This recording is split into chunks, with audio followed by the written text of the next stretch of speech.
To the fans of the show, I'm going to have to apologize because we didn't talk about Husaberg 570s. Even the bell's broken. We also didn't talk about Rekluse clutches. And, well, we did talk about Climb gear, so there's something familiar in there. And Logan gives out some dating secrets, so stay tuned for that. This episode of Tech Talk Taco Tuesday is brought to you by Rekluse. They are makers of super high-performance clutch components. Of course, they have their famous auto clutches. Better than that is they have all kinds of torque drive manual clutch parts as well if you want to get your motorcycle's clutch working just a little bit better. Now, we all know that a auto clutch can make you a little bit better rider, if not a much better rider, because it's one less thing you have to think of. But if you're a high performance guy and you don't need any improvement in your clutch action that comes from your wrist, but you want improvement in your clutch action inside of your motorcycle, check out their torque drive manual clutch kits and some of the other little components that they have, including oil, that will have your bike clutching it better than you can imagine. Now here's the show.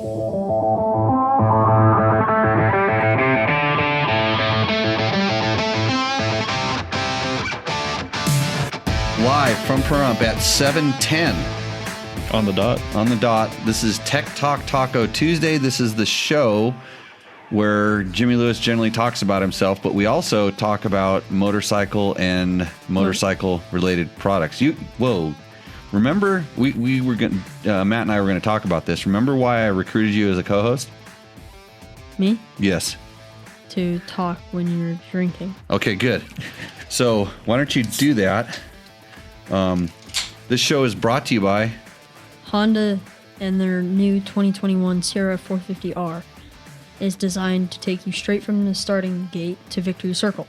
This awesome open-class motocrosser features all-new chassis, a major engine overhaul, new suspension, and new bodywork.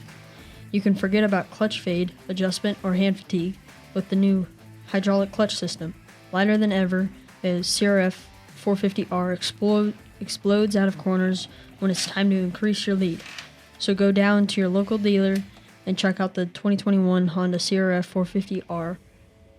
Go to mx.honda.com to see our full lineup of competition bikes. And the CRF 450R is intended for closed course competition use only. That means it's rad, right, Logan? Yes. You've been practicing a little bit, right? Yeah. That was good. Yeah, well, that's good. Okay. That's one. There's a couple points back onto the docket from not having this completely set up. Because had it been completely set up, I would have rolled in like a rock star, just sat down and started rattling stuff off. Yes. That's the way it should be, I think. I was on somebody else's podcast this morning. My buddy Jesse. Wait, did I call him a buddy? Okay, my buddy Jesse Ziegler, who Bob can't figure out who my buddies are, and he confuses people. I don't know how. We'll get more to your confusion later. You got a haircut, didn't you? Yeah. Oh, you'd look good on camera right now. But they are doing a Dakar Daily podcast. It's through Cycle News, the weekly motorcycle magazine, and Jesse is doing and with Quinn Cody, who's another former Dakar racer. He's the Crusher. We call Quinn the Crusher. I like to call him the Crusher because he's one of KTM's on-road street durability, not really durable, street R&D side. He tests all the street and adventure bikes. And so he is a former Dakar racer also. And then Jesse is a self-proclaimed Dakar nerd. And they talk about every morning, they're talking about kind of what's going on and some really good insight. So all of the, I don't want to call them stupid questions, but all of the questions that people ask me all the time, they're doing a really good job of answering it. So, and they've had some awesome guests, of course, me. But they had this, what was his name, Ricky Brabeck? Yeah, he was on it. I think that's how you pronounce it, yeah. Yeah, he was on it. And Johnny Campbell might have been on it. No idea who that is. Yeah, that guy. Never heard of him. Anyways, they actually have, and listen to this, right now, Skylar Howes today is leading the overall general classification of the Dakar Rally. Skylar's a Utah kid. Is riding a really super smart race, putting himself in the right position, and it's paying off. Yeah. It's like this year's like a teeter-totter on the Dakar, and I talk about that a little bit when I went on there, because I explain how to use magic. In your when you go to Dakar, you need to have all these skill sets, and I teach magic that you use to go do it. So if you want to know about that, check out their podcast, and we'll all be smarter for it, is what I like to say. So Logan, what's new? Not much. Not much. That's good. That was I had a question from Heather. Heather wanted me to ask you a question. Yeah. She wanted to know if when we passed you when you were up on the hill, smoochy on your dirt bike, because I know how you do it. You use the dirt bike to pull the chicks, and you got your chicks, and you're out in the hill. She wanted to know when you guys were sitting on the bike, because we kind of went by a little bit fast. Were you doing that thing where the girl is sitting in front of you, facing you? No. No. You sure? That's what Heather saw. Heather said that you were on the bike like normal riding it, and the girl was turning around backwards facing you. No. No. Oh, it was happening. Heather, you called it. Good on you. So, man, Logan just killing it. So, Dallas, that's what's up with Logan. Everybody wanted to know. He's doing some dirt bike riding with this bad knee. Matt, what's up with you? Been coding a lot. Coding. Yeah. So Matt is working on this project, super top secret. Very top secret. We were working on it today. Oh yeah, I was working on it with you. I already forgot. No, Yeah. I have this riding school. I think so. school. Yeah. I think that's what we call it. And we're building something for the riding school. It's the future. Yeah. So Stay tuned. Yeah, stay tuned. Exactly. There might even be a YouTube channel and a live show and a podcast.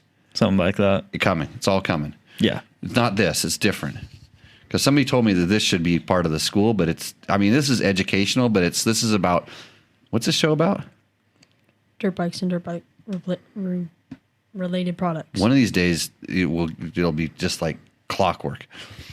You should have seen us. So the reason I'm late, here's the reason I'm late, is I was at I was appointed to a OHV motorcycle, or OHV. I got to get the name of the commission right, but it's a track. We're going to build a motocross track in Pahrump, motorcycle track, OHV track, UTVs and everything, ATVs. We have the land has been given to us to do it. It's on the county fairgrounds. We have money coming in from the OHV grant fund.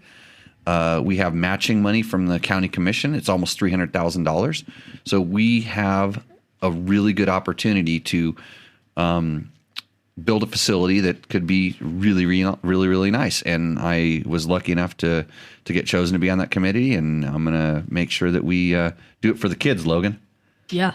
Because you guys need a place to go show off. And that's and do wheelies. That's literally what I told. I mean, that's one of the things I told the group when I was there. I said that we needed this for the kids because when you're that age, you want to go do your motorcycle thing. But if all your buddies and stuff are watching everything, and that's a great place to go do it. And there's a track you can go show off there. You can ride and like-minded people and do all your craziness in a good, safe, controlled environment. And it's not on my front street. So when they do catch you out in my street doing a wheelie, they can write you a ticket because you should have been at the motocross track. That's what I think. So, anyways, that's why that's why we were running a little bit late. I'm doing it for the kids, and good to see everybody out there. Hey, that Dennis guy? He says Alaska is signing on. Oh yeah, he's coming. He says he's coming to the class on January. I think I might just miss him. He's coming down. I think late next week, if I remember right. And I'm going up. Yeah, good to Reno next week. Good to see you, Dennis. Grab Matt on the way through. Just swing out a hook out of the plane and just bring him back down. We got Dallas Theobald's in there. Cameron Coatney's up there. He wanted to know what's the holdup. Cameron, I'm doing it for the kids. You'd think a school teacher would understand this. The kids are more important than this podcast. Although we don't, none of the kids watch this thing. How come we can't get more kids watching this? Young adults, I mean. Because it's boring? Because it does not involve shooting zombies. Shooting zombies. If we had shooting zombies on the screen behind us, okay. I think Logan and I could do a show where we're just going at it on a game. You guys shooting zombies, and I'll just talk motorcycle BS. That'll give the eyes something to do, and everybody, because these gamers, I see them on the onlines, and they get huge followings. They pull huge money. Not 42. We got 42. It's pretty good though. Well, they pull some of them will pull 42,000. What do you learn? It's entertainment, generational thing.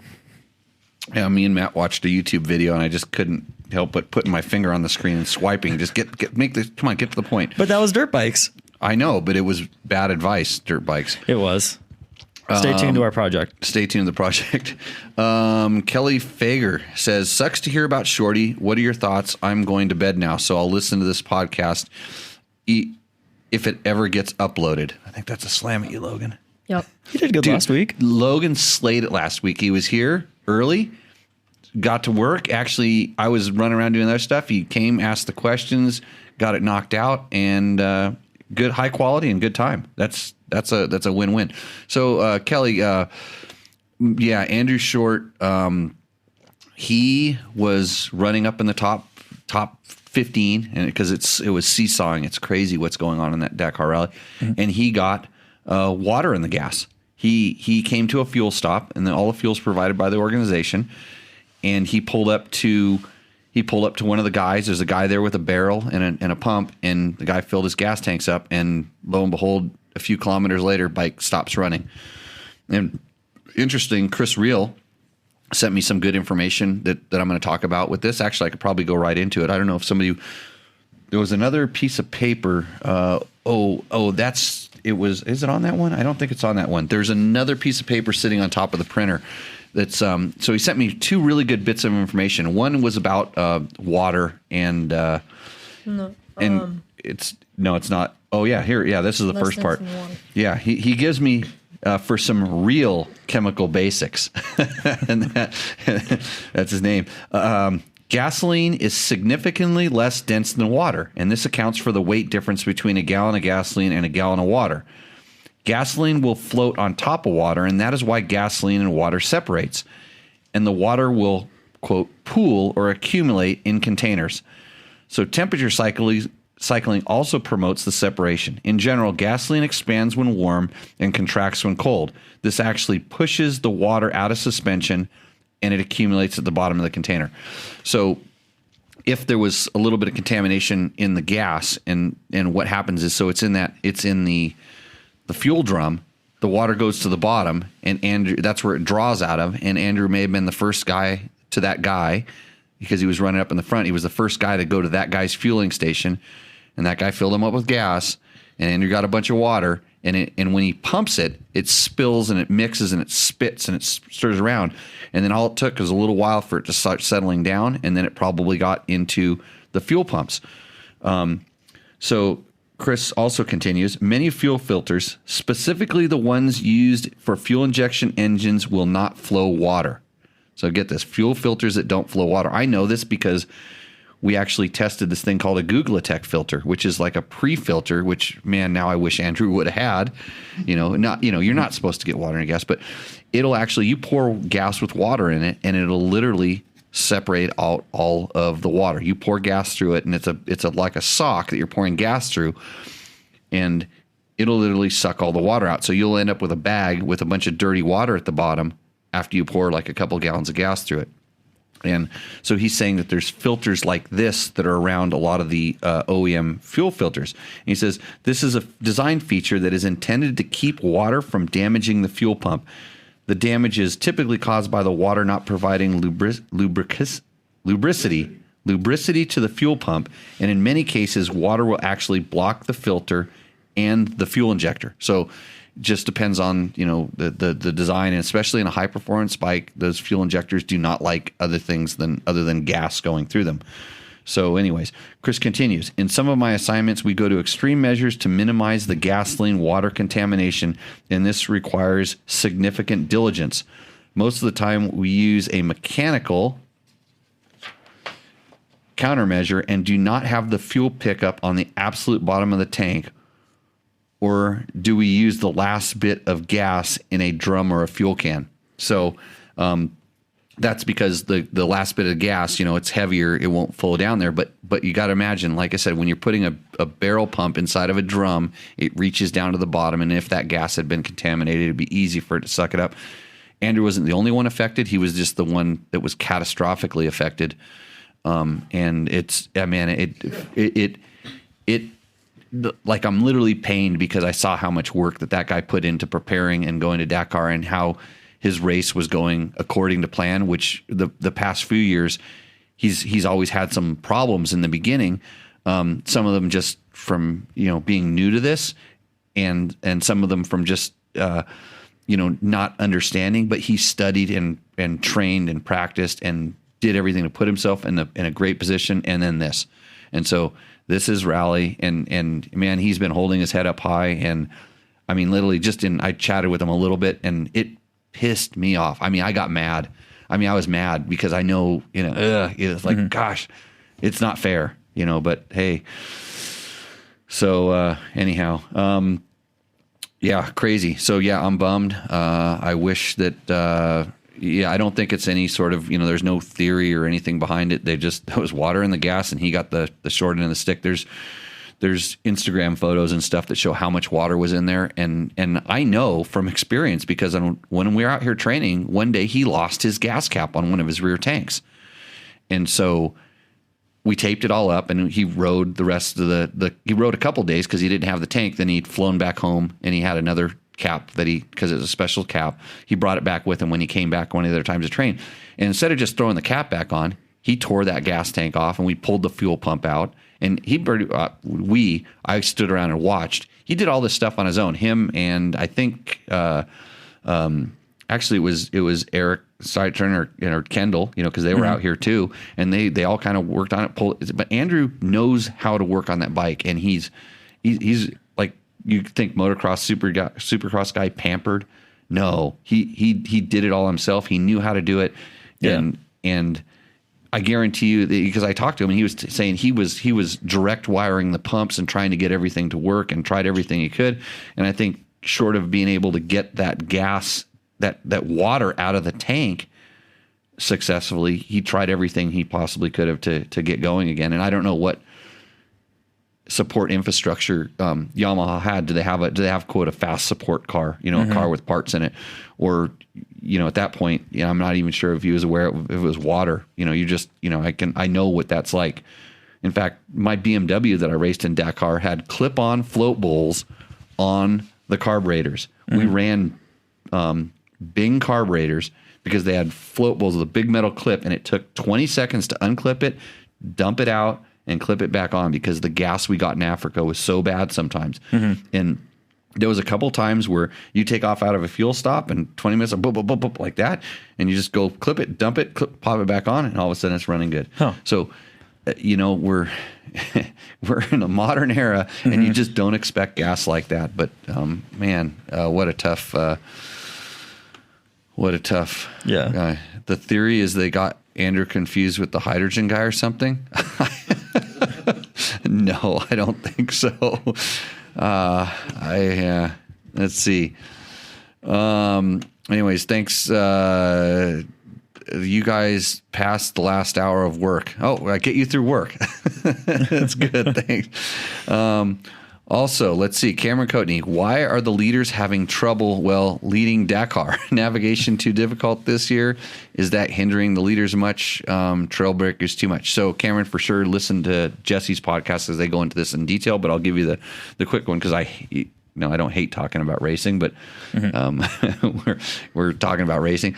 So the reason it's seesawing so much, or penduluming so much, is because the organization has put they told you they were going to do this. They told us we were going to do this. They put an emphasis on navigation, but navigation is only tough for the first few guys, because after that they figure it out, and then you sort of get this collective group of guys that are able to navigate, and the pack mentality starts taking the right trail. In other words, if one guy goes wrong and a couple guys go right, then the next guys tend to go more right. So for the first guys, yes, they're navigating and they're showing how difficult it is. But as the guys that are starting 20 and 30 and 40 minutes back, and there's a staggered start. In the beginning, they start every 3 minutes. And then after the top, I think it's the top 10. So after 30 minutes, they start starting them every 2 minutes and then so on. So it gets a little more congested. So when you start really far back, you don't even have to listen, read the road book. And even Skylar talked about this today. He's like, he kind of said, I haven't even been looking at the map book. I've been just checking, just following tracks. Yeah. Ricky Brabeck every other day has to open the course. Joan Beretta has to open the course. Toby Price has to open the course. They have to make all the decisions. And then you can see that if you watch the trackers, you watch them slowly get into a pack of about 4 or 5 riders that are out in the front opening. And then the guys behind just slowly start catching up. And there's little sections of navigation and then pin it. So you can watch it get tricky. They bunch up. And then you see that bunch take off, and then you see all the guys get closer to them, and then they all go the same speed on the easy stuff, and then they bunch up and they get closer, and the pack gets bigger. Yeah, and nobody wants to lead out. You don't want to start in the first 5 because that's 15 minutes. And you look essentially today, Ricky and Joan opened all day long. They were up in that lead group. But they had 5 or 6 other guys with them, which is the guys that started, 3 minutes, 6 minutes back. So Ricky started 3 minutes back of Joan, and then 3 minutes back more. They all packed up. So you think, oh, well, he got beat by 20 some odd minutes. Well, the guy that beat him never even saw him. Yeah. He still finished 20 minutes behind them on the course, but he made up 20 minutes in that gap. So it's strategy. And then there's the guys that have been sitting in the middle, like Andrew was, like Skylar were, that are never really opening, but then they're not far enough back to have to really run through the dust, and they don't. And nobody really knows the pace because the guy like Ricky who loses all that time, he's lost 20 minutes, and he's got to pin it to make that back. Yeah, and that puts him in front the next day, and then because you don't know how fast the front guys went, but you sure don't want to slow down, right? Because you need to make up time, and you don't want to be up front. So it's this cat and mouse strategy, and I think it's going to change a little bit because we're getting out of the sand dunes. We're going to have a little more dust, a little other things.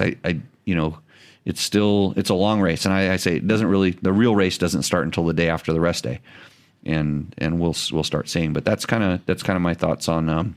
Is it too early to predict a winner?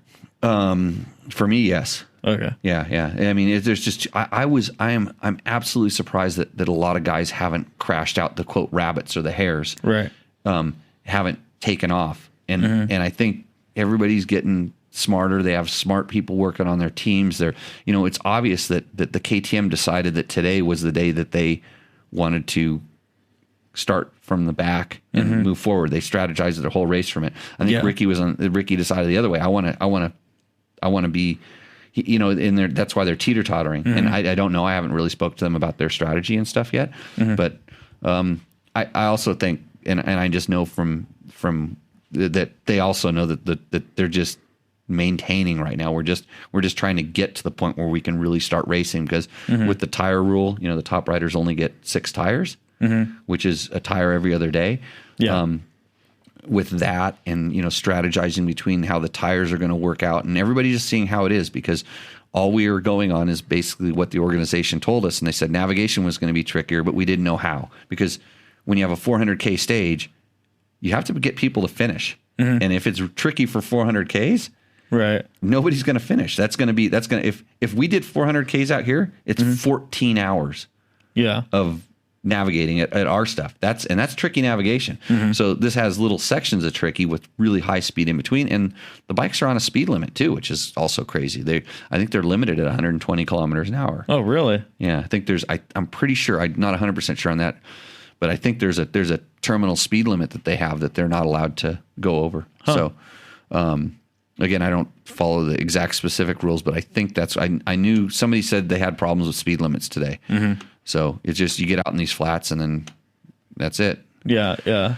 So, but really good to see all the guys. It's awesome to see an American at top, and especially with Skylar, who's He's on a good bike this year. He's on a like I call it a sub factory bike.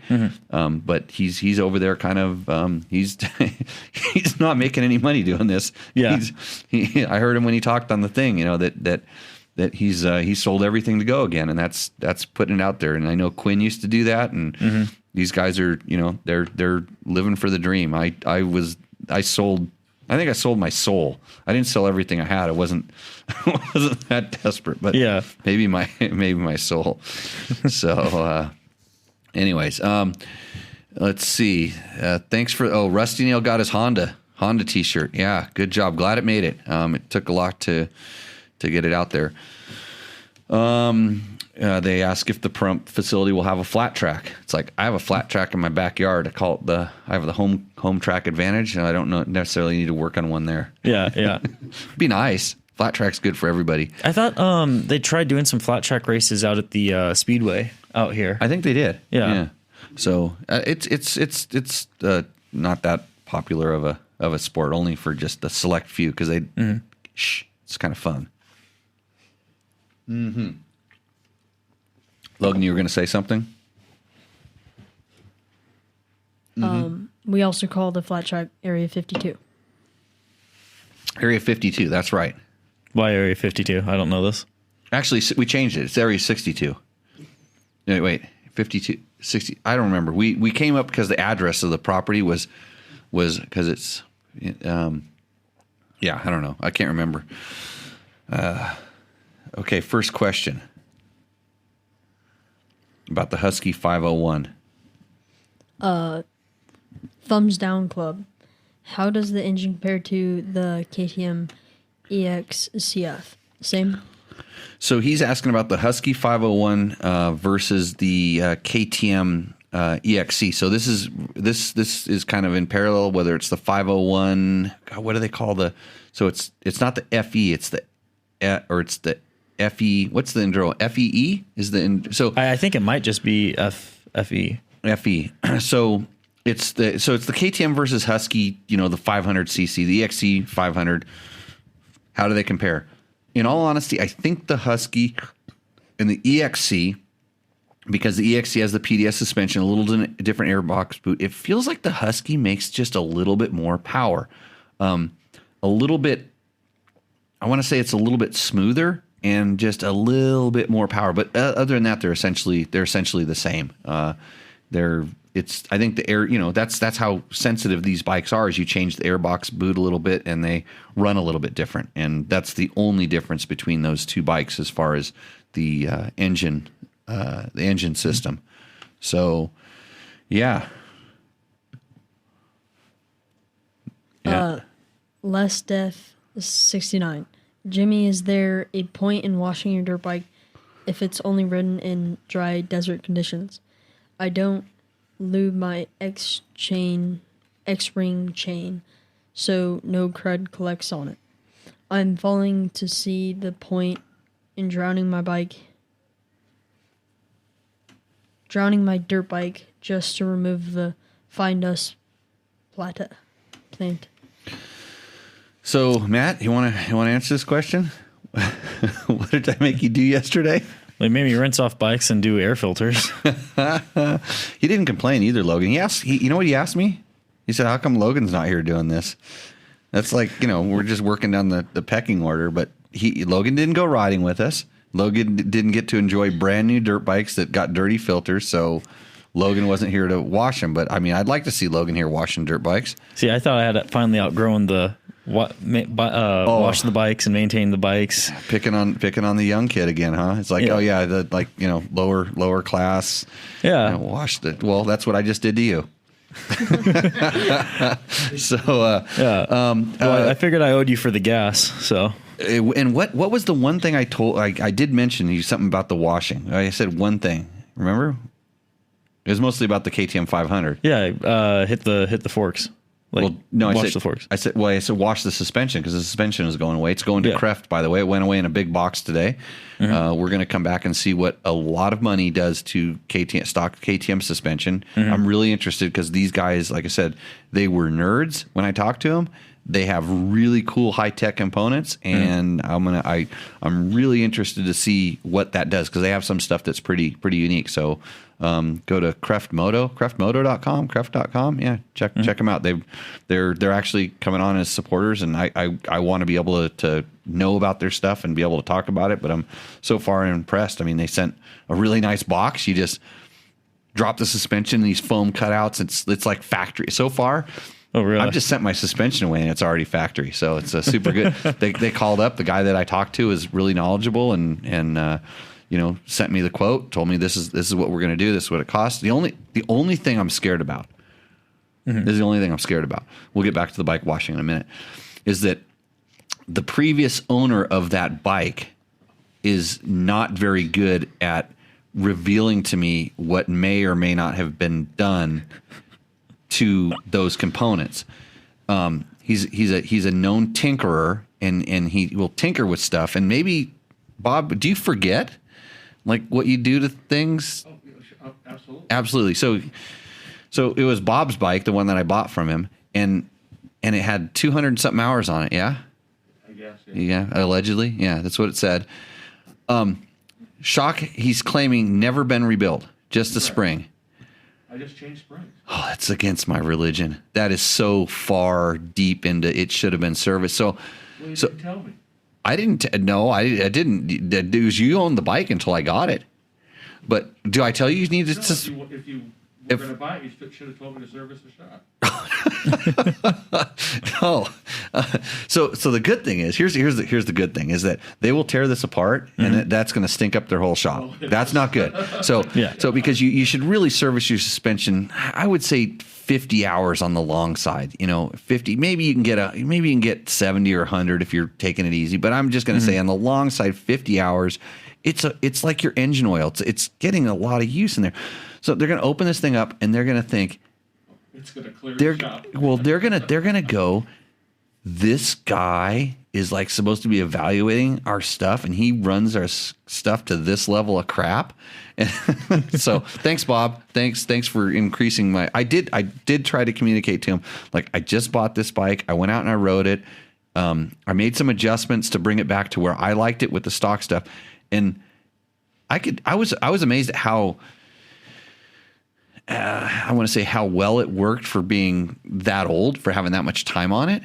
It just didn't feel as worn out as I think something with that length of time should have.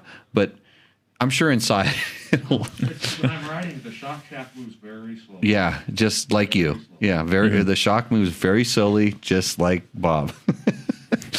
So So okay, back to bike washing. Well, I'm guessing if you're bringing it up, I'm guessing I didn't wash the. No, you washed it fine. But what did I tell you about when you were washing it? Don't blast water into the seals. Yeah. Just go light on. Yeah. So it kind of to the question about the washing the bikes. It kind of depends on you don't need to my father-in-law. I mean, his bikes look like they're painted with creosote bushes. They've just got this brown coating on it because he never washes them, and they're not leaking oil and stuff, so there's really no dust and stuff on them. It's just it's a little bit of dust and there are piles like around the countershaft sprocket in little spots, but I don't think you need to. It just depends on. I like washing them because it gives me a good chance to look closely at the bike, and I can see where it might be seeping a little oil, or if this bolt's loose or that bolt's loose. Oh yeah, the triple clamp bolts fell out. You torqued them improperly. I found that out when I came back. I forgot to tighten them. Yeah, that's right. So, yeah. They were okay when I wrote it. I suspect they were, because I'm sure I looked before the last time I wrote it, but they were not in the bike when I came back from the last suspension tuning. I know they were the time before, but the last time the bottom triple clamp bolts on one side were out. So, well, luckily the warranty was only about 10 years. Yeah, no warranty. I did sign a paper about no warranty. So, yeah, if you don't need to wash it, but there's really no need. I just basically had you do it mostly. I said kind of to clean the dust off, so when you do the filters and stuff, the dust doesn't fall in. Mm-hmm. And other than that, and I need them to look pretty because they're in my garage, and I want them to look super pretty, like all of my bikes like that I don't wash that often. As I say, your bikes look pretty. Well, also we need to do photos with a couple of those bike stills, don't we? Yeah, they need to be photoed, and in reality, I wash my bikes a lot. I don't make them look pretty. Like if graphics, like the Beta is shedding its graphics. Yeah. And today it was bothering me because that piece was flapping around, so I just washed with a knife and cut it. I mean, I don't think you're going to salvage that graphic. So. No, it wasn't going to be salvaged, and I'm not going to put another one on there just yet. I mean, I might do. I mean, I want to do like kind of a long-term test on that bike. Yeah. And I will talk about how the bike kind of, it's not impregnated. They're old school graphics, and they're kind of peeling off. And it was like, so I just walked up, and because I don't look at them when I ride them, I just ride them. I know other people look at them, and that if it hurts your eyes, that's your problem. So we're all different, and there's other people that can, there's other, like Big John showed up on a ride with his bike. It looked showroom. It was so nice. So Crazy. I know he says I don't ride them anymore. I just polish them. And it was awesome to take his bike away from him because all I have to say is, hey, John, you want to ride a 125? He's like, yeah, woo. I hopped on his bike and I was hitting all the bushes and like there might have been like dirt splashing up on it. He had the 125 for, and I was on his big old 450 on the for the one section. I was like, I want to be on anything but a 450 for this. Yeah, that was in the wash in the canyon. Yeah, with the rocks. when we were going up those like little ledges. Yeah, I don't think you want to be on the 125 there either. I mean, it's better than the 450. I would have much preferred the 125 over that 450. Yeah. So, Logan, you wish you were there? Maybe. Why maybe? Depends on what you're going on. What kind of trail? Yeah. It was fun. Erica went. Oh, then probably yes. Oh, just because a girl went, you think you can make it now? Well, you're riding with Johnny Perkins, Matt Mattoon, and you. That's all I know that was there. Heather. Heather? Yeah. And Hans. We had the whole Prump. We had the whole like Prump crew. You know, the people that don't talk about riding. We just ride, except for me. Yeah. Next question. Pretty damn good adventures. Can you share a video or pic on how to disconnect the rear wheel sensor? Thanks. So he's talking about the KTM 390 and to eliminate the traction control from coming on, we actually pulled the rear wheel sensor out, and I will take a picture of how we did it. It was pretty hokey. I just unscrewed the 8mm bolt, took it, zip tied it back to the thing. So a lot of times on a bike when I'm testing it, if I have to keep resetting the ABS and or the traction control all the time, and on this bike, I was having to reset the traction control, which really bothered me because of a voltage problem that we outlined in our test. I just disconnected the sensor, it faulted the computer, and then magic. It was not a problem anymore. So, like the lawyers say, I don't recommend you try this, but you can. Speaking of the KTM 390, you also have a top secret project for that, don't you? The thing we talked about? I don't remember the top secret project. You remember, Matt? My brain only works. The script. Oh, yeah, the video. Yeah. Yeah. I really think you should get on that. I think that'd actually be really good. Yeah, I know. And so does oh man, I'm forgetting his name. The guy who helped me film a lot of that. I should really get on that. We'll get it. Like because we need the video with 300,000 views. Yeah. Well, I mean, that video is actually probably getting up there. It's our most watched video right now is our KTM 390 video. Well, then this is gonna really be your most watched video then. Okay. So stay tuned. Stay tuned. What are we at next? The Sierra 250L. KL. Brought mine for full-blown off-road. I love it since I put some killer tires on it. What are killer tires?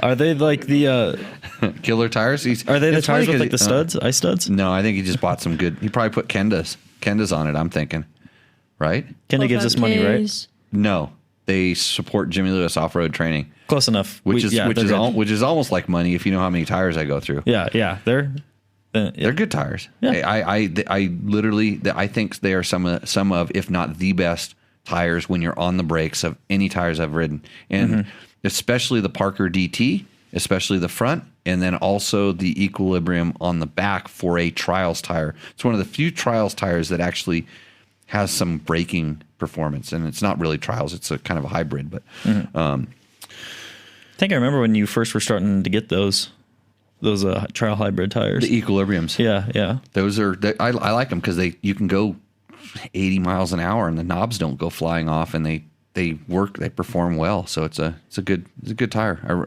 It comes recommended from Jimmy.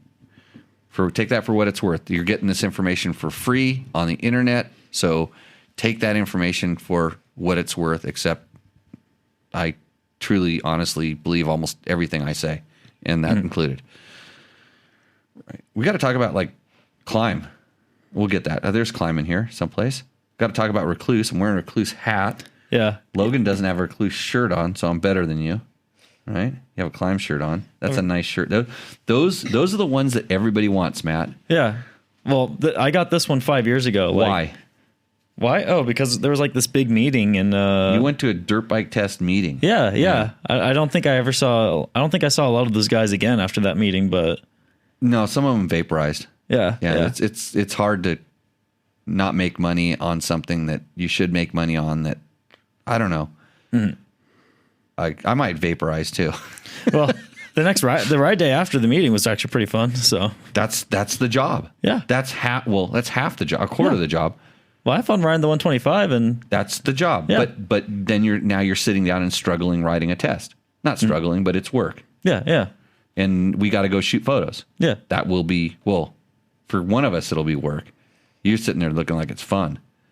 Yeah, I don't care whether you're holding the camera or I'm holding the camera. A photo shoot is work. Yeah. I mean, it's kind of fun, but then it's like, is it fun, Logan? Photo shoots. You've done some with me. Yeah. You've shot some photos. Yeah. It was fun on the way there. Oh, fun. It wasn't not fun. Okay. I was still riding a dirt bike. Collectively, that's a pretty good job, though. Yeah. Yeah. I've been doing it for too long. I'm just worn out. I mean, because the problem is that if I have to shoot the photos, I know I'm not that good at it. I know there's 100 people that are better than me at it, and generally the person I'm shooting isn't as good as me on the bike. Mm-hmm. That's can I pat myself on the back from that? Well, yeah. I mean, okay, who at this table podium Dakar? So no, but here's the problem is so then I'm on the other side. Then you're shooting me. Yeah. And I'm scared to do half the things I want to do on the bike because I don't want to get hurt, and I know my reaction time is in, and I want to do these crazy photos and do this stuff. I know how to put myself in the right position and all the different things and do stuff. But when you're doing those photos, you're kind of and especially now with running footage, you have to look good going in and coming out. You don't have to look good for 1/500th of a second. Yeah. Because I guarantee you, in most of the photos you see of me on a motorcycle, you see that one banging photo, the one that just looks really good. You should see what I look like coming in and going out because it's not pretty. Well, I know one of the better pictures I got of you back when I still was in high school. You had literally crashed half a second after I took the photo. It was one of the WR250s, and it was in that figure eight over in the play area. Yeah, and it was a really good shot. Wide position was awesome. Roost was awesome, but I remember the rear end just swung out just enough that the bike just kind of fell down. Yeah, but made for a good photo. Yeah, it looked awesome. The best pictures come from when you're about to crash. Yeah, it's all fake. It's all fake. Smoke and mirrors. Well, I mean, you were able to you've throughout the years you've been able to get shots where I look like I am actually a decent rider. So, how about the promo for the last week's podcast? Yeah. Little do people know that I was the whole time, and then boop. The whole the lead up to I have a series of 5 photos. Oh, you should post the other 4. No, it's horrible. He's wobbling. He's working. So what happened when he popped that wheelie is he was kind of getting himself going. He just happened to be kind of in balance when the tire rolled off a rock and it got traction and lofted. And he's like, oh, I got a loft. And he carried it for a second. Then he lost his balance and started shooting out because it was boulder field. It was just good light and pretty. And I said, go do this. And he's like, really? What are you going to do? I go, don't worry about it. And he rode out, he almost crashed, rode right up to me, goes, oh, dude, I screwed that up. I go, no, you didn't. I showed him the one photo. And he's like, oh my, how did that happen? Yeah. That's photo shooting for, Instagram, right? Yeah. Well, I haven't put, I don't post on Instagram very often, but I think my last post was me at a motocross track, and I even put it, hey, this is the only corner I look good at this track, so please give me validation. Yeah, last time Logan went to a motocross track wasn't very pretty. Nope. Oh, is that where the knee happened? Still hurting. Yep. Still hurting. Yeah. Yeah, blame the tires. No. It was a Mini was bike. a freak guardian accident. Oh, yeah. Yeah. Yep. Or a bizarre gardening accident. Yeah. Let's see. KL wants to know about our CRF 250L. Are you using the stock tires? No, we're using killer tires. Just Killer.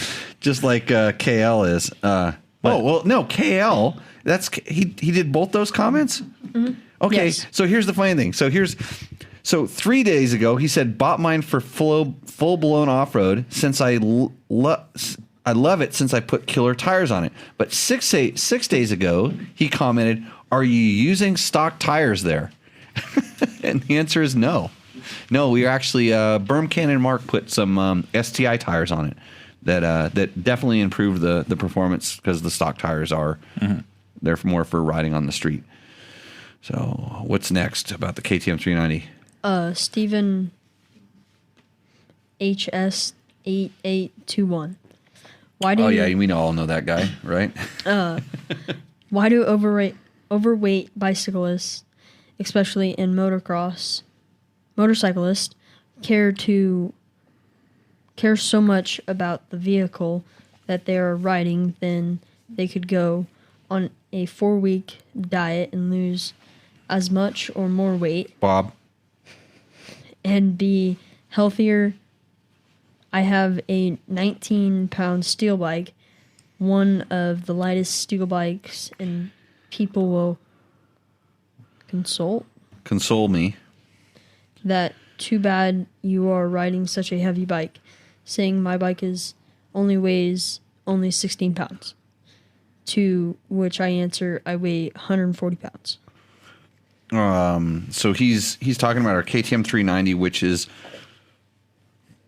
I don't remember. We were talking about the weight today, like because KTM actually publishes a much lower weight than we weighed it at. That's mostly because we filled it up with gas And oil. and brake fluid and Air in the tires. yeah, there was air, not helium. Yeah, all this stuff. We put heavier tires on it. In fact, I put heavier tires and a slightly heavier wheel on it, and I'm still not complaining about the weight. Yeah. So the funny thing is weight is good and bad. And we talked about this on this thing we were talking about today is about how some like entry-level beginner bikes, may be heavier than bikes that look bigger and much larger and competition bikes. And it's not necessarily a bad thing because, sometimes that weight makes the bike feel planted and it helps it feel more stable and different things. But I do you think Stephen HS is healthy? I mean, like he's riding his steel bike around and he's talking about diets. Well, he's saying he's 140 pounds. We ride dirt bikes. We ride dirt bikes because we're lazy and fat and like to drink beer. Well, me and it's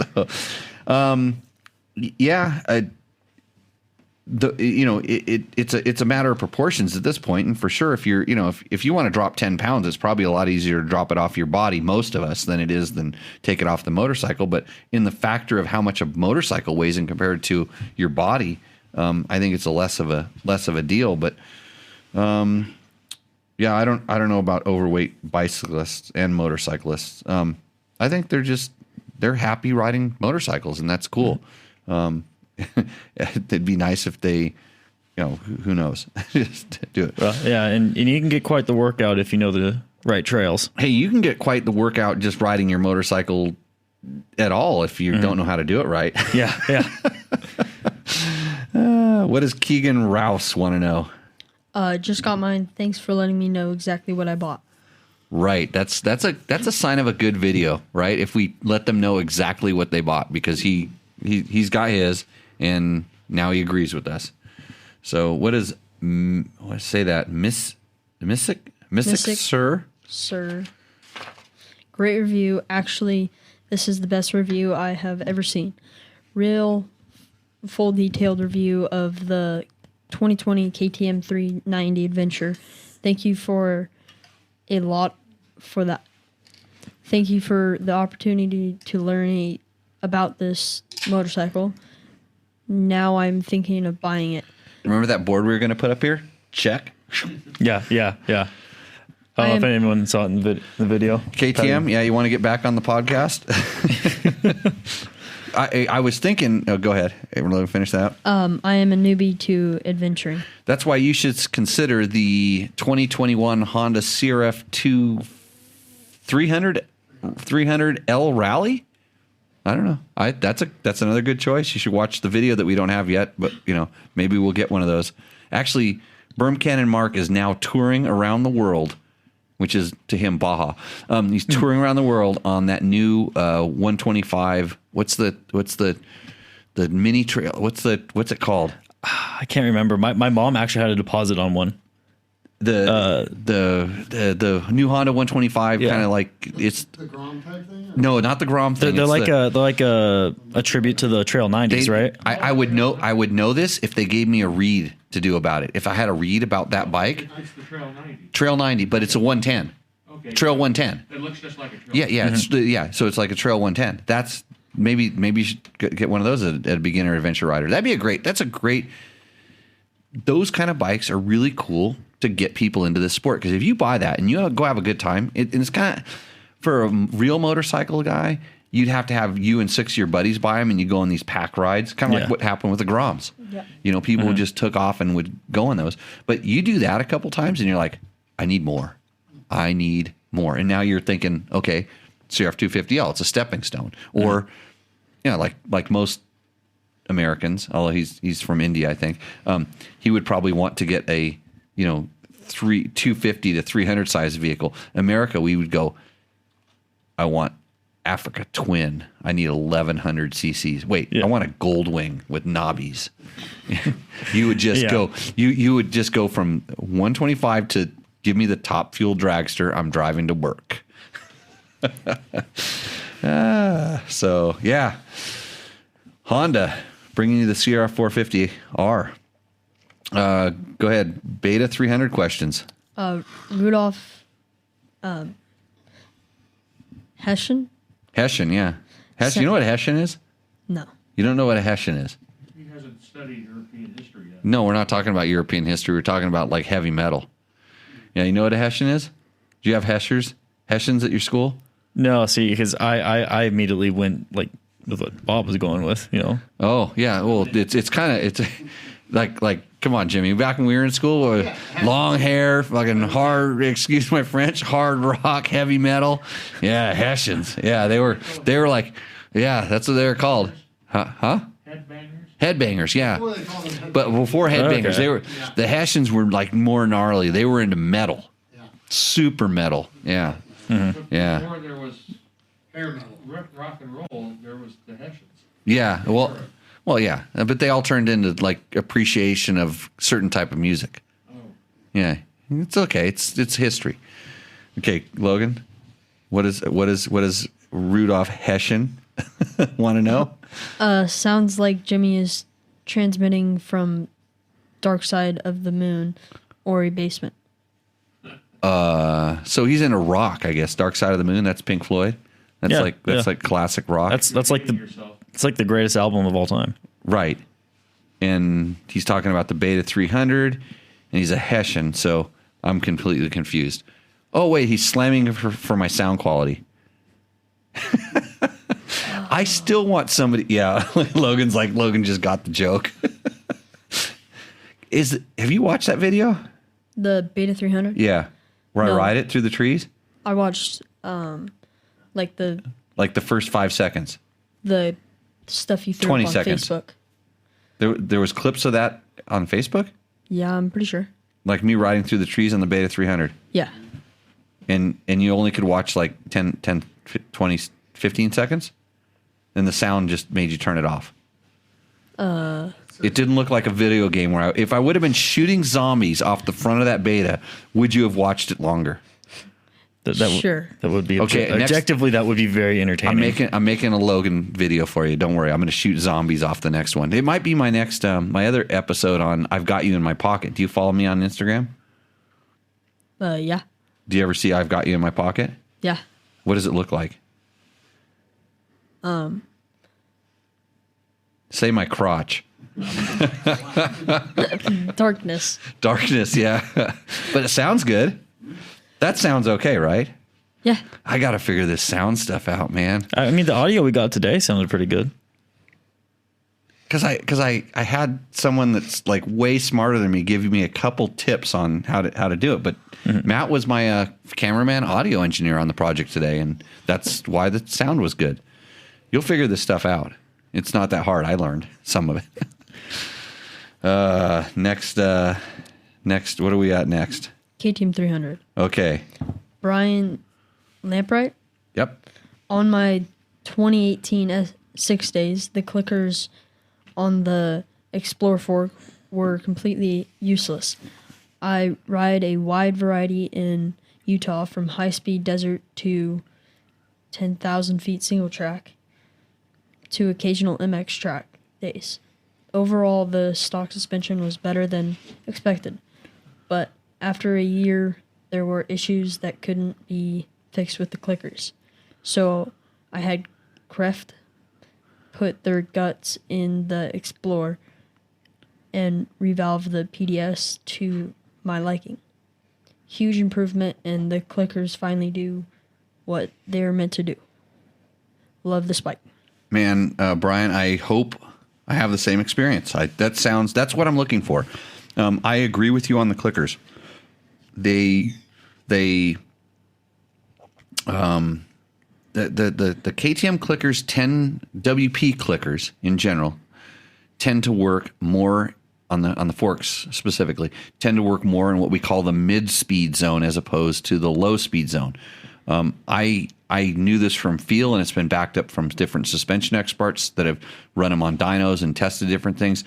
It's just the way they do things. And most of us have become so accustomed to turning a clicker, and it's a really low speed damping that if you are expecting that, they're ineffective. I've learned how to kind of tune them a little bit different. I use the rebound on a WP fork more than I do the compression to adjust the compression, because it seems like it actually, if I stiffen up the rebound, it actually acts like more initial compression dampening.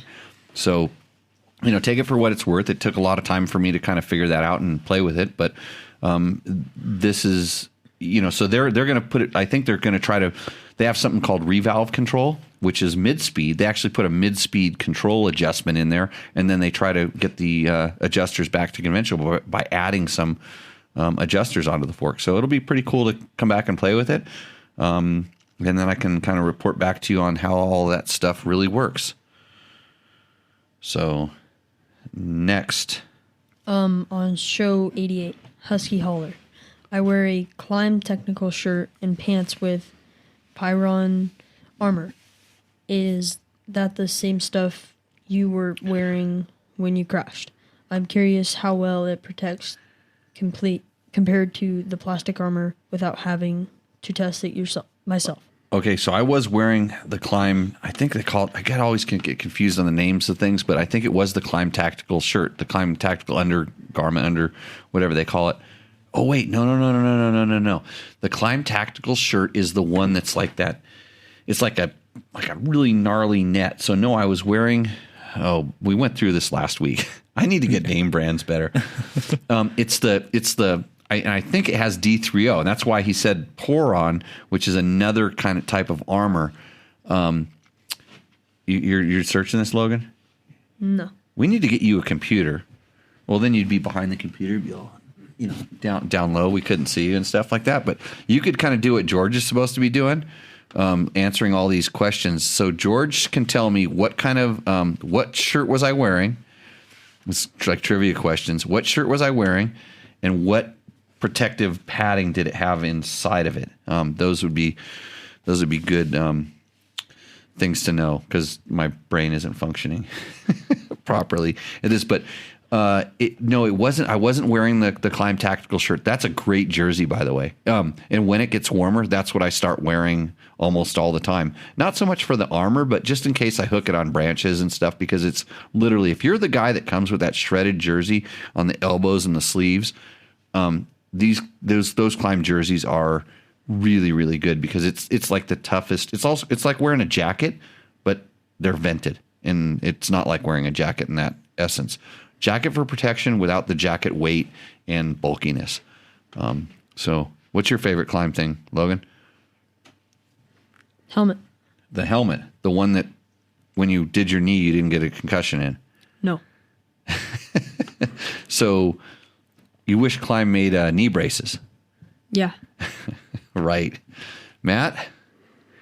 The only thing Climb I've worn is that XC gear. So I mean, I genuinely do enjoy that XC jersey. That thing's like a swamp cooler. That thing's awesome. You did a really good review of that gear a few years back. I think it was like the first year that they came out with it too. Yeah, that was one of your first projects. It was good. You did a good job. Let's see.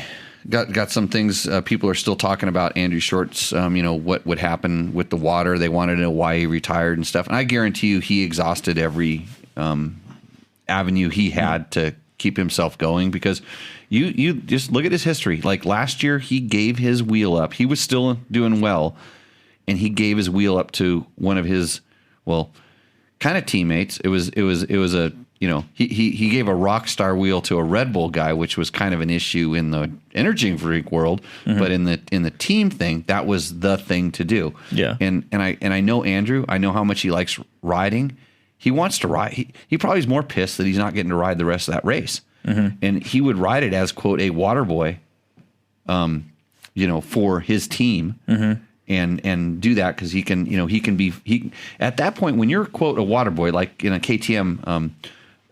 Matthias Walkner is now kind of KTM's sort of water boy. Mm-hmm. He'll be able to go and try to win stages when needed, but if he gets called into play to just make sure, like if Toby Price needs a fuse or if Sam Sutherland needs a bolt or something that fell out, he will be that guy to give it to him, and then he can just sit around and wait for the assistance truck, or nurse the bike in. Mm-hmm. And Andrew would definitely, I know his character, he would definitely be that for his team. So he tried everything he could to get that thing going. And, there's people talking about how, like, when enough water gets in a fuel pump, they break, and it could have plugged the injectors and all the different stuff. But somebody said that the bike started up afterwards. Like they got the water out of the gas and the bike started right up. Mm-hmm. So I'm not really sure. I haven't been following it that closely. It makes me mad. And then there's a lot of stuff that they were talking about where, they wanted to neutralize the race at the CP where he got the bad gas, and then allow them to reinstate.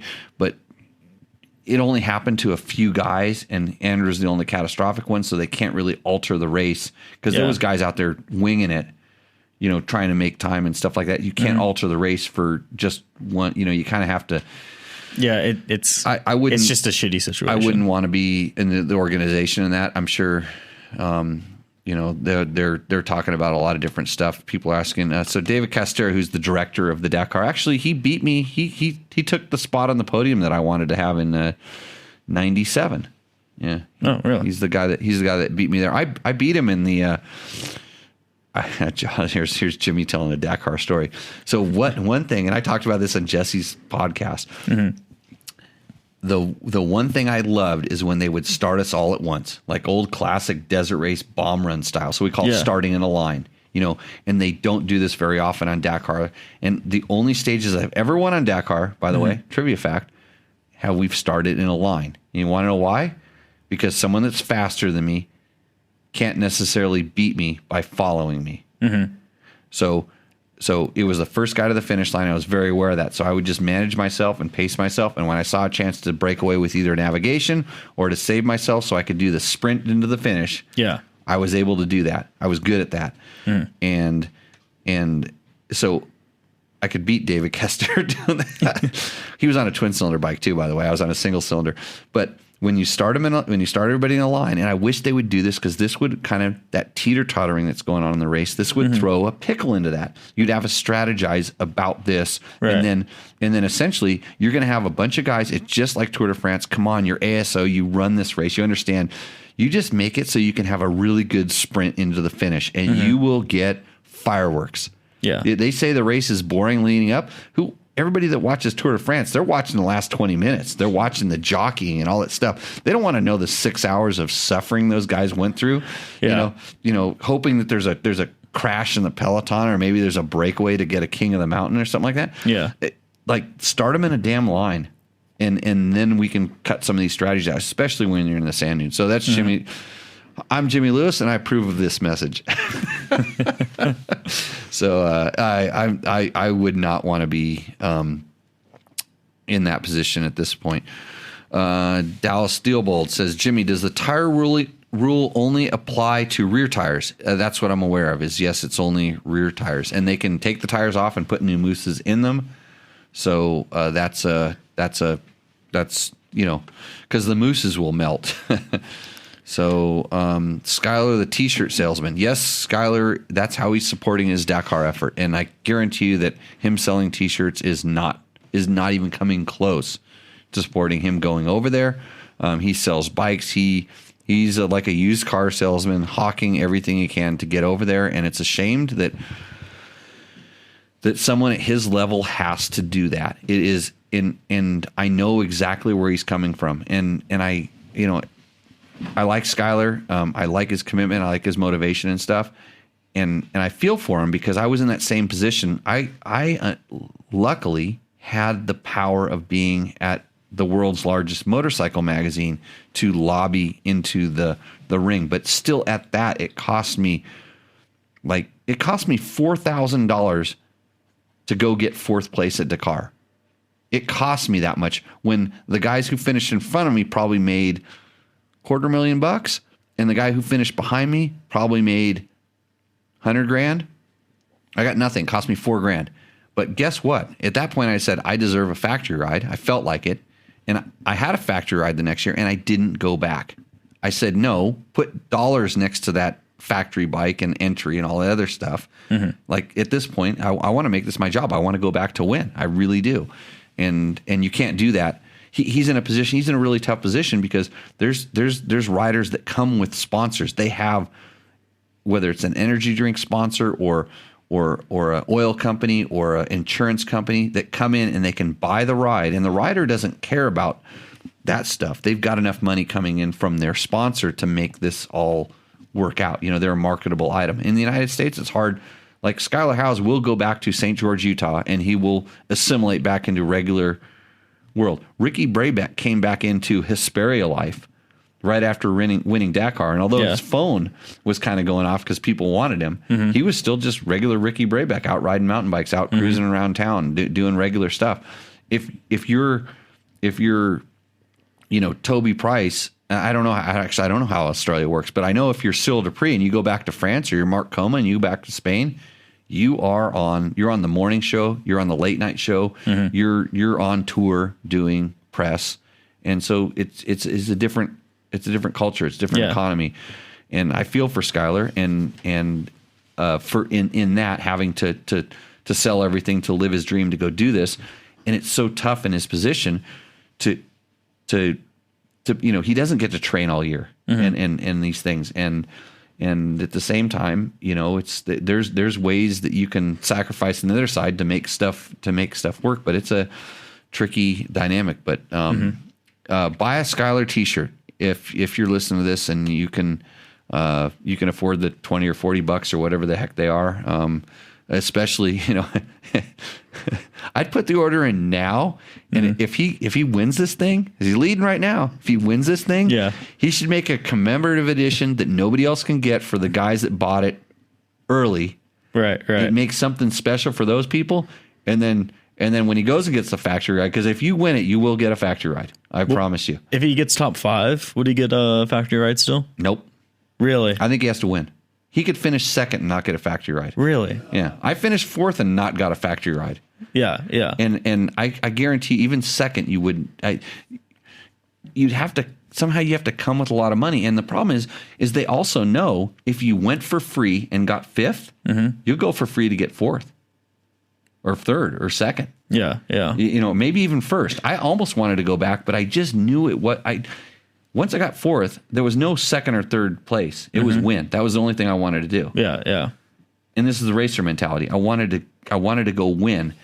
And it took a couple of years, and then BMW came calling, and I didn't think it was real, and it was real, and it was, we want to win, and I wanted to win, and like, okay, we made a deal, and it was very good money. It was a really good program, and I was going to win in 2002. I was close to winning, and I never had my name printed on top of the leader standings, but I know at one checkpoint, right before they had to airlift us over to Libya, there was a point right before they neutralized the race that I had an 8-minute lead at a fuel stop. Yeah. And then I actually had a problem with my bike. I broke a bolt broke on my bike, and I lost that 8-minute lead, but I had it at one point. I was the general classification leader, and I was the only twin cylinder bike going, and we were going into the place where that bike was going to annihilate everybody. Yeah. And I couldn't wait for it, and then it went away. But hey, things happen for whatever reasons. And okay, I got third. I was pretty stoked. I mean, I was pretty happy with that. But that wasn't the goal. The goal was to win. Yeah. And I didn't think I was going to win. I was going to win the next year. It was always going to be the 2001 race because it was the first year on the bike, really. And leading up to it, there was some stuff coming into it. I wasn't super confident in the bike, and I knew it wasn't as good as it could be. The next year, we had the bike, we had the team, everything was good.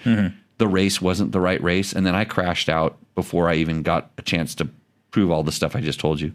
Yeah. To myself. But that's so where he's at. I mean, there's a lot of decisions you can make, and it depends on is winning that race more important than making money or making a future or making a living? And there's a lot of stuff going. It depends on everybody's situation is fluid and crazy. I feel for the guy, and I know there's a lot of hard work to be put in, and then it's a conundrum that I've been into. I've managed it, and I can see Ricky was lucky to pinnacle in his racing over here when he did, because there just happened to be an opportunity open for him.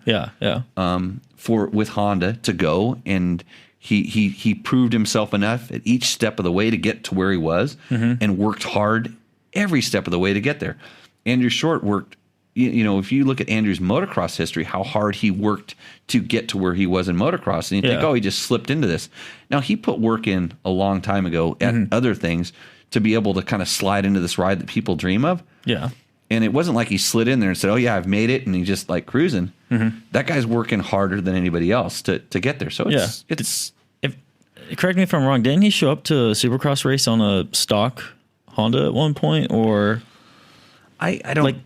I might be thinking of someone else, but I thought he had to. He worked his way up through the 250 ranks and stuff in a lights class or whatever it was called at the time to build himself into, and then he got on the Honda factory team and won a lights 250 Supercross championship, a regional Supercross championship, and he was always kind of right there in the he was one of those guys right there for that long length of time. In the premier class, and it's funny because I didn't know him that well, when he was growing up and stuff. I knew his wife's mechanic because he was my old roommate. Because his wife was a WMA, a pro motocross racer, and I'd run into him just here and there and stuff. But you hear about guys talking about racing against that guy. You didn't want to race against that guy. He was going to slam you. I heard he. I knew he rode a wide bike and stuff. But now that I know him so well, I can see it, because you can see when he's so nice, but you can see him just stew inside and I would not want to be on the track next to that guy pissed off. So let's see. We got any other good questions there? Not really. Not really. They're all just comments. They're all comments. And there's a good one in here. No, the iPad. iPad? The battery's running low? Does this mean it's going to close everything off? Are we going to lose the show? Oh man, how long ago did that come on? Here, you guys start talking. I'm going to plug this into something. It came on not too long ago. Okay. You should have gone like this and waved in front of me. See if I just glossed off. I was talking about the Dakar dreams, though. Like, didn't want to ruin the flow. Well, I thought he didn't want to talk about racing. I'm talking about myself. Yeah. I'm talking about myself. It's all cool. Keep going. Ask, is there any good questions in the chat room? That's what you're supposed to do over there. Let's see, I have this here. I don't want to unplug something that I shouldn't unplug because I could really run into. Jeez, that thing. There's so many plugs here. How do you work this whole system? Isn't it your system? This is really interesting podcasting, Yeah. by the way. Yeah. Imagine Well- if somebody is not watching this on the screen. Yeah, Listening yeah. to this right now. Well, they can probably still hear you. Oh, You yeah. two are holding the show. Yeah. Right. Okay, so make it work. You guys are the professionals now.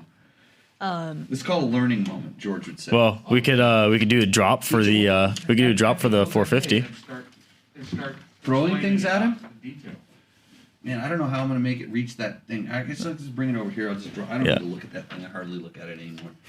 Yeah, don't worry, folks. We're low. See, low battery. Low battery. Yeah. There we go.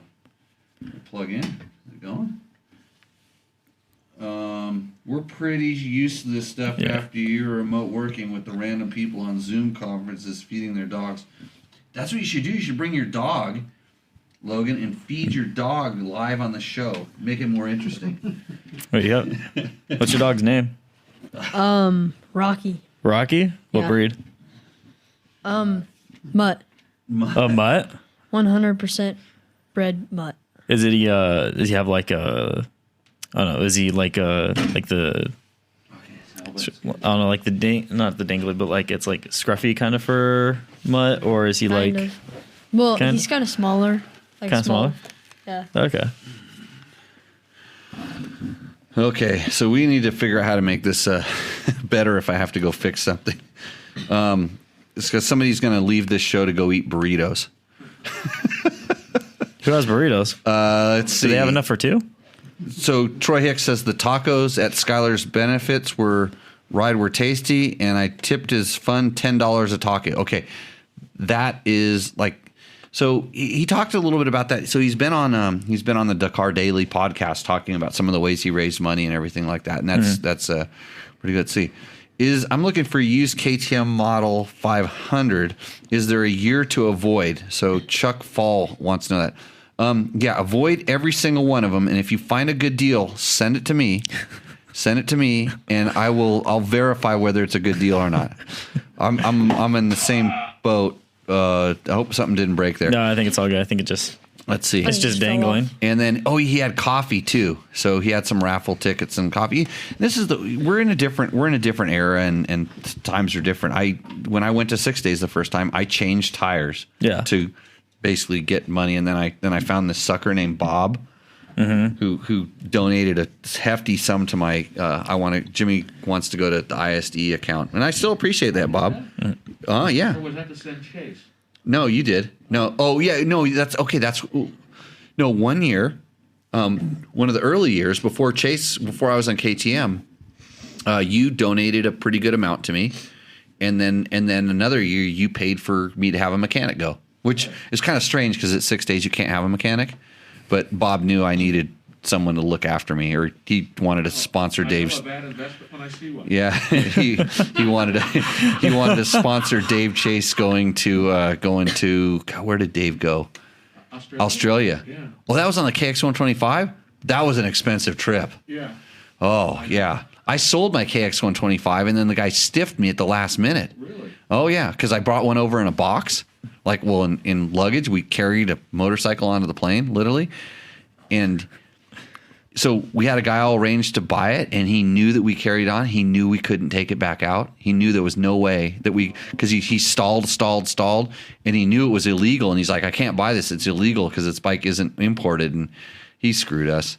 But that trip got real expensive. I lost a KX 125 in the deal, basically. I think I kind of gave it away.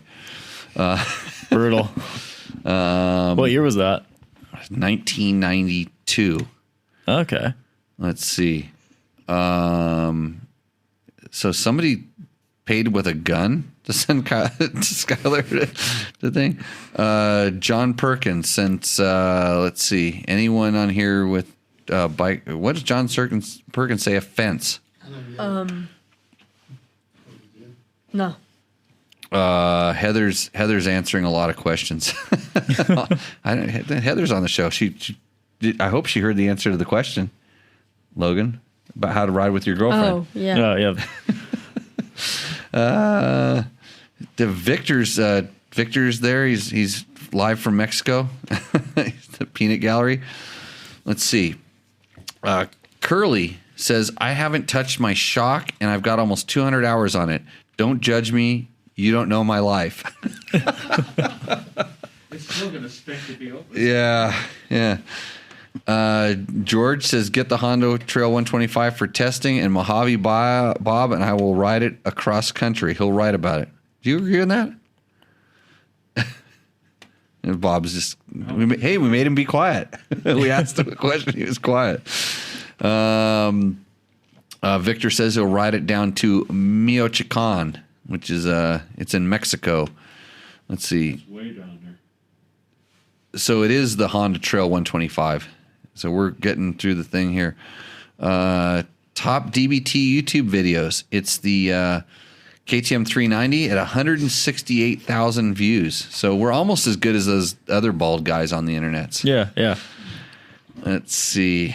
You are a middle-aged guy from Southern California. Did you see any other good questions coming here, Logan? You're supposed to be Not scanning really. those. They're all just kind of comments and Comments? Todd Kelly. Is it better to drain your carb or for storage versus using stable? Man, that's a really good question. Drain your carb of gasoline or use stable. So I would actually use the Chevron Techron Power Sports formula because that stuff has been pretty good for us. Oh, there's a bottle over there you can show. You know what? Don't show it. They should sponsor us. It's the last time I'm going to say it. I'm going to say there's this really good stuff that I know about because I actually reached out to some of their people, but it's a big company. It just got lost. Mm-hmm. Their engineers, I talked to their engineers and they explained to me how that stuff works. Yeah.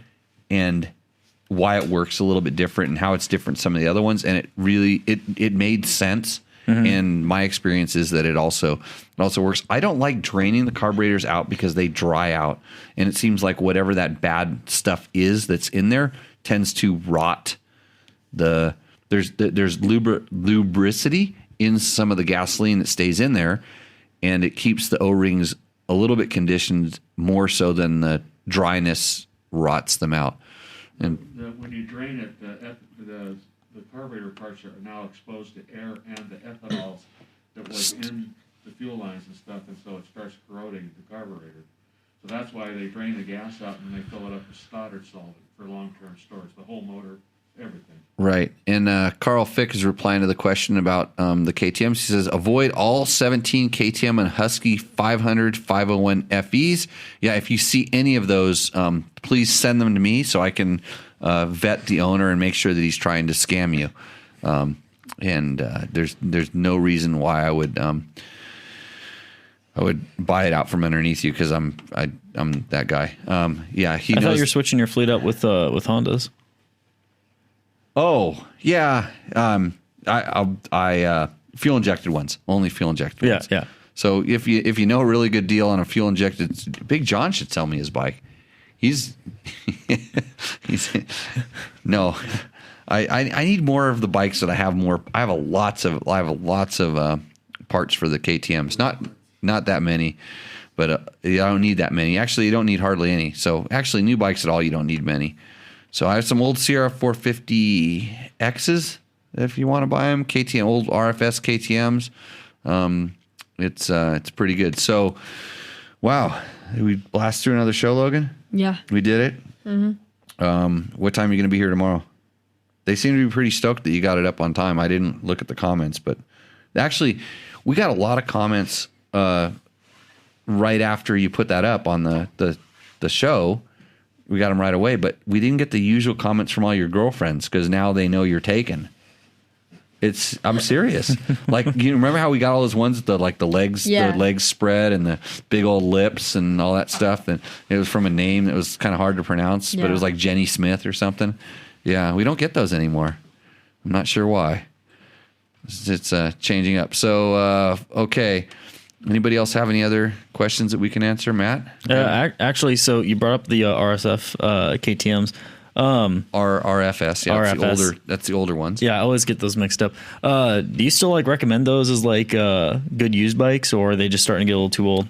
I just a guy just emailed me because he bought a really cherry. I think it was a 2001 525, and he was like, "Should I got it for $2,000? Should I sell it?" I'm like, "$2,000, you got it. It's a steal." If it's as good as he said, but he was kind of upset because he couldn't find a large gas tank for it. And I'm like, just search around, you'll find them. There are plenty of people that blew those things up, and or they sold them a little bit worn out. There's something wrong with them. They sold them, and there's a lot of guys that are parting these bikes out because there are some parts. Because KTM, I think manufacturers are committed to making parts for like 10 years or something like that, and we're 20 years out. There's a lot of parts in those bikes that you may think you may not be able to get, but you can find them. Yeah. I still know that a lot of times I go back and look on the parts fishes and stuff like that.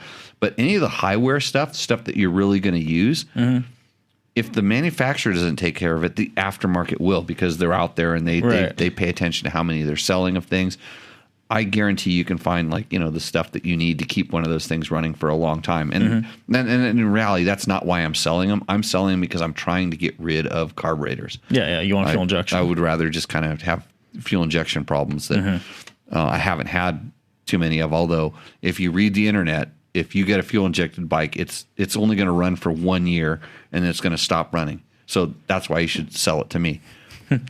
Yeah, and if you have a fuel injected 2-stroke, it's way past its prime. You should sell it to me. I'm looking for a 300. And George just pimped my riding school. Riding school, yeah.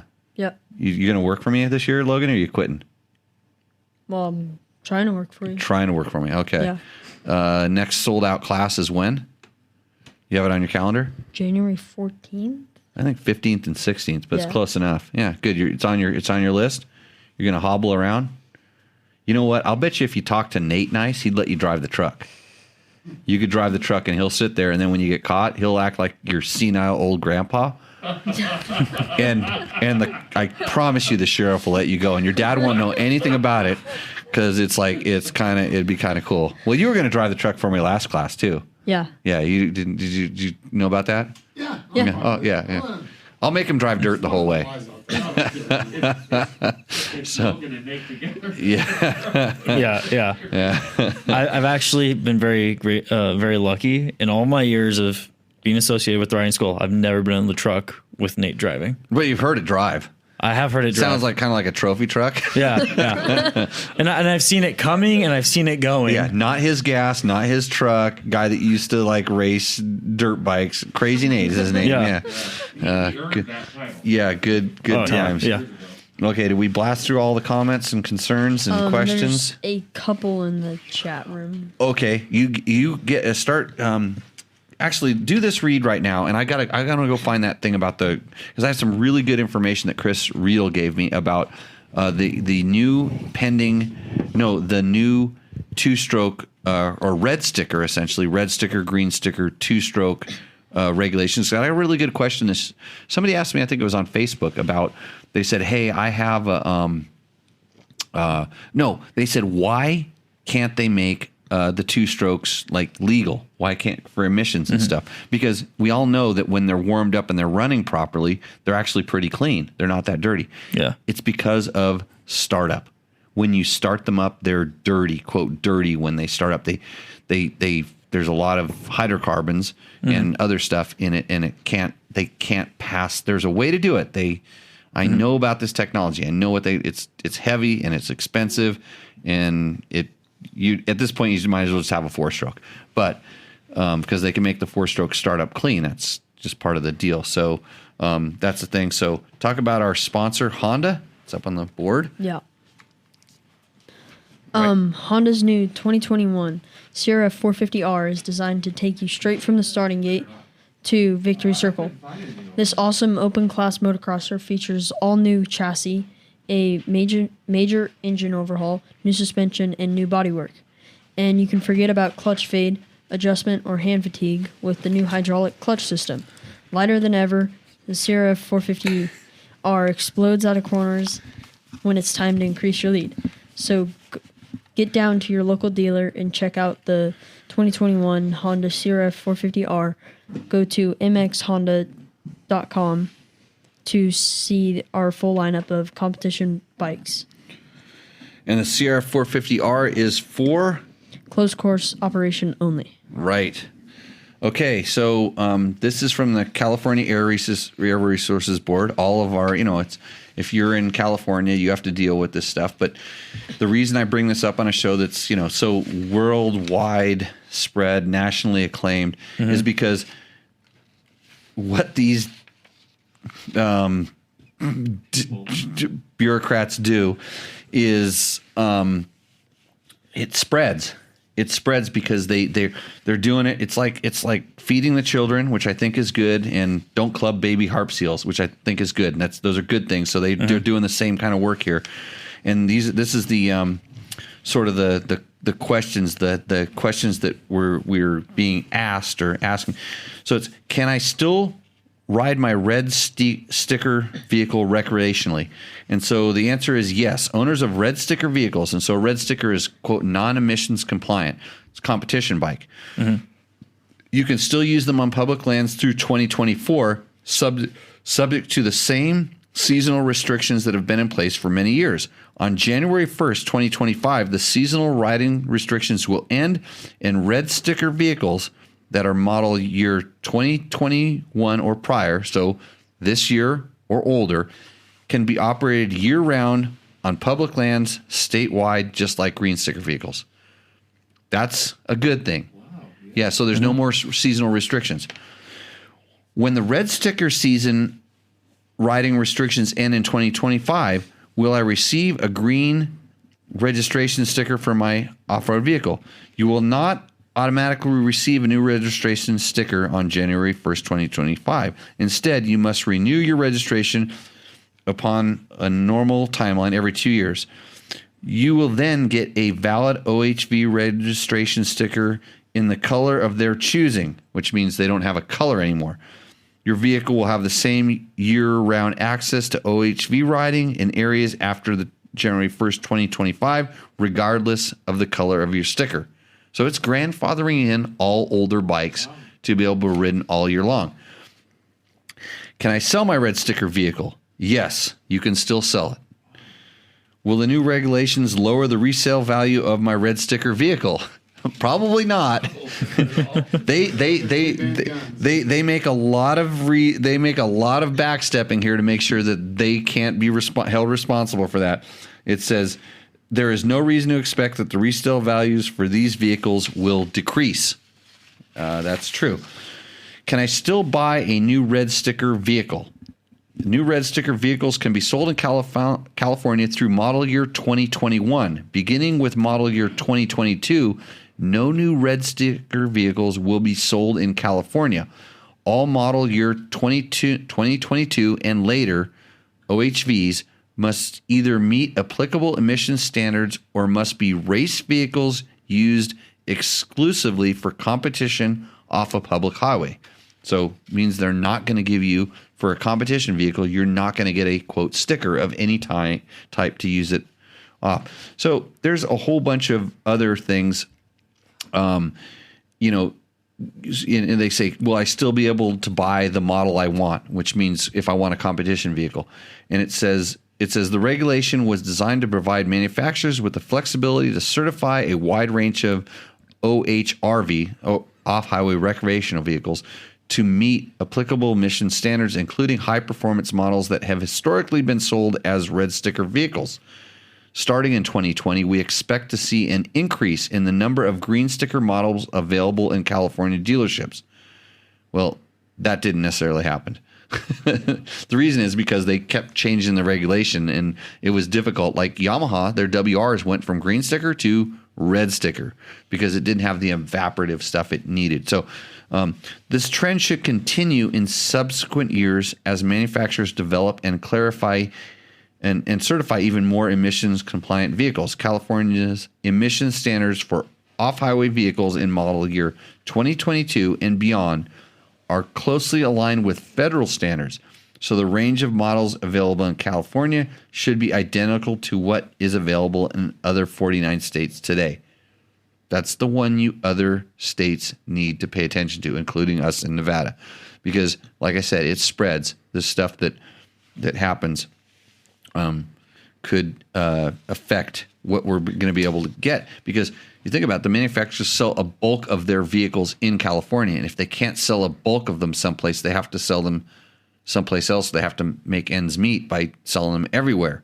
So here is where, they're going to have to think about, do we want to make this? And can we sell enough of them? Is it going to be profitable? So pay attention to this. So Logan, tomorrow when you're putting this up, make sure we have a very detailed discussion about green sticker, red sticker stuff at the end of the show. So that's a note for you to write on there, because this is important stuff. I mean, it's to kind of determine what we're going to be able to ride in the future. It's going to determine what you get to ride in the future. Remember we were talking about electric bikes a couple weeks ago, and we're like, I don't know about that. And I think it's going to get better. And I think they're banking on people are going to go a little bit electric with some of this stuff. I don't think so, not just yet, but it's coming. So let's see. It talks about using 2022 models for high performance for competition. It says, yes, carb emission standards do not apply to vehicles that are used solely on closed courses and in competition events. Manufacturers may continue to offer competition-only models for sale in California once the sale of new red sticker vehicles ends in 2022. These competition-only vehicles will not be eligible for OHRV registration, green sticker or red sticker, and cannot be used recreationally on public lands outside of competition events. That's important. Outside of competition events. CARB is working with OHRV land management agencies and race sanctioning bodies to help ensure that adequate opportunities exist for competitive riders to practice and prepare for competition events once the red sticker program ends. This is where there's some debate. This is where, you as off-road vehicle users and people that like to ride competition bikes need to make sure you stay involved in the process with your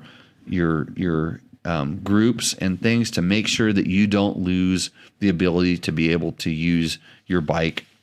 Yeah, so we're still going to be able to go to Glen Helen and to Paris Raceway or wherever, as long as those places still exist. But if you start losing those places, where else are you going to ride? This is kind of important. And so here's the big one: are two-stroke vehicles being eliminated? Right? Everybody wants this. This is interesting. The regulations do not prohibit future sales of two-stroke OHRV. Most current two-stroke models do not meet emission standards, but cleaner two-stroke technologies exist that could allow for emissions-compliant two-stroke models in the future. So this is the first time we've heard them say two-stroke without saying it's a bad word. They're now acknowledging that, hey, we're smart enough to make clean-burning two-strokes, and we could. And so two-stroke, this is a big step forward, because the word two-stroke at EPA is been the worst word ever. That's why the orbital engine is called an orbital engine. What is it? It's a two-stroke. But they won't even call it a two-stroke, call it an orbital. So anyway, back to the thing. Manufacturers must decide whether to bring cleaner two-stroke models to the California market once the red sticker program ends in 2022. Higher emitting vehicles that do not meet emission standards, including conventional two-stroke models, may continue to be sold for competition use only. That's a big sigh of relief. You'll still be able to get your two-stroke for competition use, but you can't ride it legally in off-road. It needs to be used at a closed course competition facility or track, or however they decide to determine what that is. So hopefully that's been a little bit of insight and knowledge on what's going on in the Golden State of regulation, and hopefully things are going good for you in that. Take that. I bet you they're going to bring a bunch of 2021 two-strokes in. I want one. Actually, if I hope they bring a ton and it just drops the price down. But if you have like I said, 2 years old, so if you have a 2019 KTM 300, I think it's completely outdated and worn out, you should email me, and maybe I could make an offer on it. Or if they have any 125s, they should reach out to me. Right, is looking for a 125. And George, your bike is, I don't even recognize it anymore. It's 300. It's in my thing. So, hey, good times, everybody. Thanks for sticking around. Lots of good info, lots of input tonight. Thank you, Logan, for joining the show. Was I nicer to you this week? Yeah. Really, nobody even said I was mean to you last time. No. No, you're bummed. Is your girlfriend watching yet? No. No. It's okay. My girlfriend doesn't watch either. You have a girlfriend? Yeah. Okay. Just checking. You don't act like it. It's not like you have to run out of here to go chase her down like Logan. What time is your texty session coming, or what do you got going? The what? The texty? Don't you guys texty? What do you chitter chatter room, or what do you call it? I gotta quit picking on you. Okay, Logan. We'll see. Okay, Boomer. We'll see you. Early tomorrow morning. Again, thanks everybody for joining in, and we will see you on the trail. Cheers.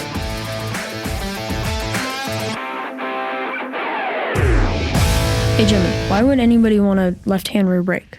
Well, Logan, you think about it. If you've got a Rekluse clutch in your bike and you toss the clutch lever away because you don't need it anymore, it's just like your bicycle. You like a brake up on your handlebar, don't you? Yeah. So it's the same theory on the motorcycle. It just gives you another level of control. Now, it's different, and you have to get used to it like anything, but it's a product that Rekluse makes. They're in their third generation of these things now, and they're getting way better. So if you are looking for another way to control your motorcycle, turn to Rekluse for the left-hand rear brake kit, and it's available for most current dirt bikes.